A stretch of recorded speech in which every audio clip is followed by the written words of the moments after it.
Assalamualaikum warahmatullahi wabarakatuh. Kami dari kelompok 14 akan mempresentasikan hasil diskusi dan kerja kelompok kami, yaitu dengan tugas tafsir mengenai etika dakwah. Sebelum kita mempresentasikan hasil kerja kelompok kami akan memperkenalkan anggota kelompok dari kelompok 14. Oke, yang pertama ada Ilham Fabianadani dan yang kedua ada Asrorul Muayyada. Oke, selamat menikmati, enjoy.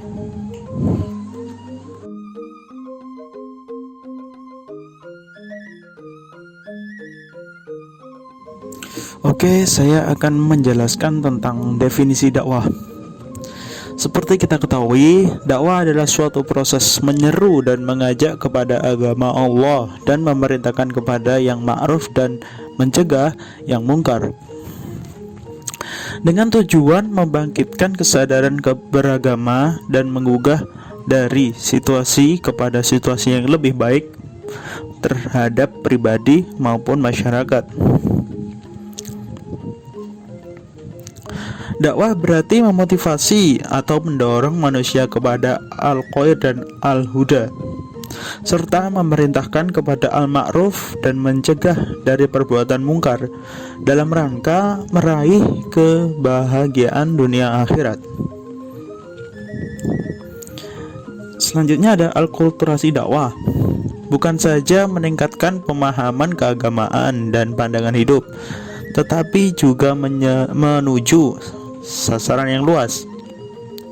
Oleh karena itu, dakwah diharapkan berperan menuju kepada pelaksanaan ajaran Islam secara kafah dalam berbagai aspek kehidupan.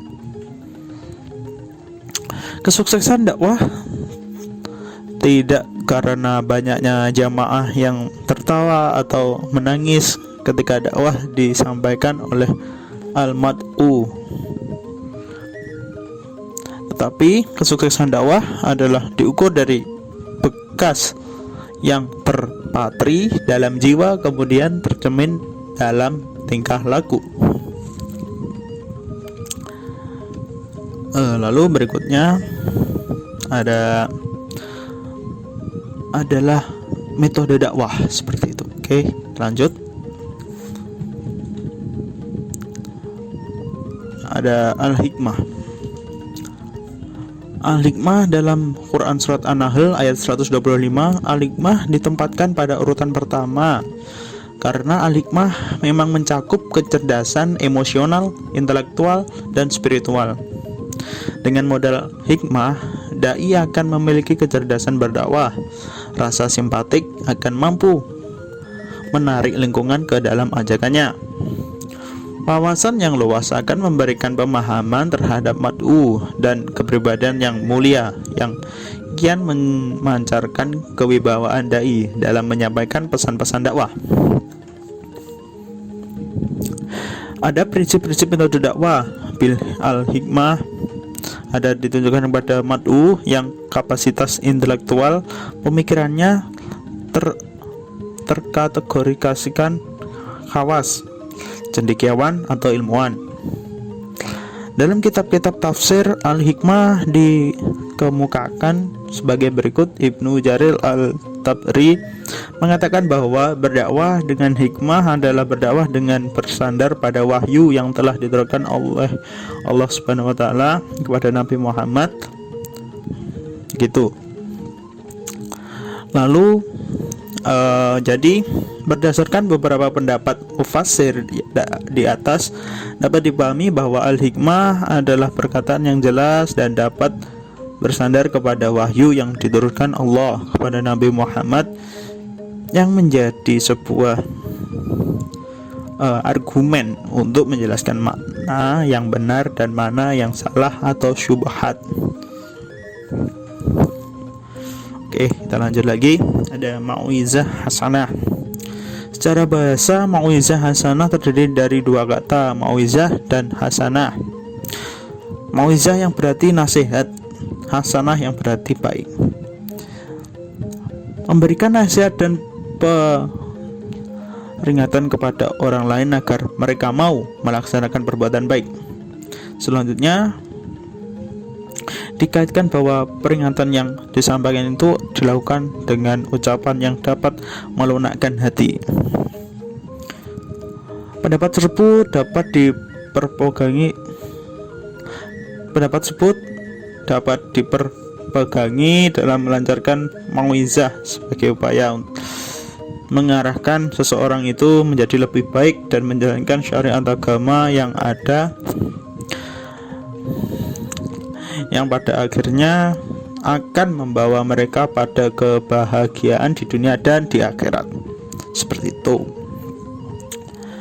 Tetapi pengertian dan pemahaman etimologis perlu dikembangkan pengkajiannya dengan melihat pendapat para mufassir tentang bagaimana sesungguhnya maksud mauizah yang ditujukan Allah Subhanahu wa taala dalam melaksanakan dakwah Islam. Jadi kita ditelusuri kesimpulan dari mauizah hasanah akan mengandung arti bahwa berdakwah dengan memberikan nasihat yang disampaikan dengan lemah lembut dan penuh pancaran kasih sayang, sehingga nasihat dan ajaran Islam yang disampaikan itu dapat menyentuh hati atau mad'u. Oke, kita lanjut pada pembahasan berikutnya, yaitu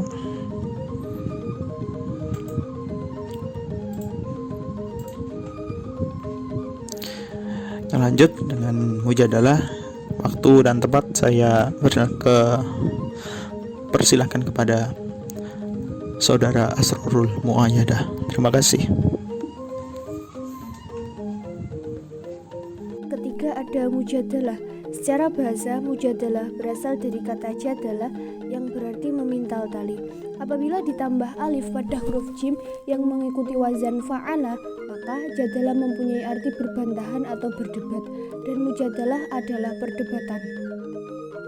Kata jadalah dapat bermakna menarik tali dan mengikatnya guna menguatkan sesuatu. Orang yang berdebat bagaikan menarik dengan ucapan untuk meyakinkan lawannya dengan menguatkan pendapatnya melalui argumentasi yang disampaikan. Metode jadal yang dijelaskan Allah berbentuk komunikasi. Dalam prakteknya, subjek yang melancarkan komunikasi dengan menyampaikan pesan-pesan Islam yang sangat dituntut kemampuan berbicara, atau disebut dengan the art of public speaking.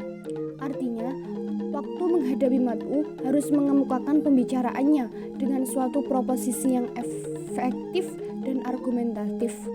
Diskusi pada dasarnya adalah penyampaian hujah oleh dua pihak yang berbeda pendapat. Sebuah dialog hanya bisa berlangsung baik dan efektif jika memiliki pemahaman yang cukup tentang partner dialog. Sebab sebuah dialog adalah proses komunikasi timbal balik dan dua arah. Sebuah komunikasi yang timpang hanya satu arah tidak bisa disebut dengan dialog, melainkan khutbah semata. Metode mujadalah ini sering dipakai oleh Nabi dan Rasul Allah dalam mengajarkan agama yang dibawanya kepada umat manusia. Seperti halnya Nabi Ibrahim alaihissalam menerapkan metode ini dalam dakwahnya, seperti dalam diskusi dengan umatnya dalam rangka penanaman akidah yang benar dan memberantas segala bentuk keyakinan yang sesat.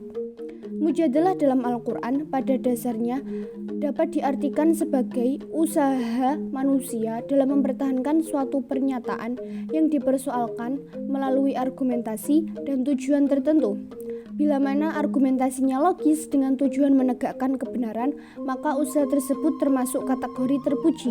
Namun sebaliknya, bila argumentasinya emosional dengan tujuan kebatilan, maka hal tersebut termasuk kategori negatif, karena hal itu tidak akan mendekatkan kepada orang Islam. Yang selanjutnya ada etika dakwah. Macam-macam etika dakwah. Etika dakwah dai. Etika atau akhlak dai adalah akidah Islam yang Allah nyatakan dalam Al-Quran dan Sunnah Rasul. Menurut Tuti Alawiyah adalah sebagai berikut. Yang pertama ada as-siddiq, artinya benar atau tidak dusta, yakni meliputi kasat, niat, perkataan dan perbuatan. Dai yang benar tampak bekas benarnya itu pada wajah dan suaranya. Allah memerintahkan setiap muslim untuk berperilaku benar atau tidak boleh berdusta. Allah Subhanahu wa taala berfirman, "Hai orang-orang yang beriman, bertakwalah kepada Allah dan hendaklah kamu bersama orang-orang yang benar." Yang kedua ada as-sabr yang artinya sabar dan tabah. Sabar dibagi menjadi 3, yakni sabar dalam ketaatan kepada Allah, sabar dalam meninggalkan maksiat, dan sabar dalam menghadapi musibah atau bahaya. Yang ketiga ada ar-rahmah yang artinya kasih sayang. Yang keempat ada tawadhu.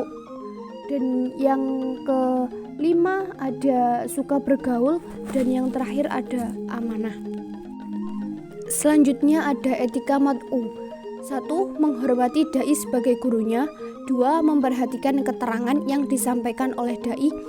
3. Sabar dalam menghadapi proses mendapatkan ilmu melalui kegiatan dakwah yang diikuti. 4. Menjaga etika dalam majelis. 5. Mengkritik dengan etika. Demikian presentasi dari kelompok 14, kurang lebihnya kami mohon maaf. Wassalamualaikum warahmatullahi wabarakatuh.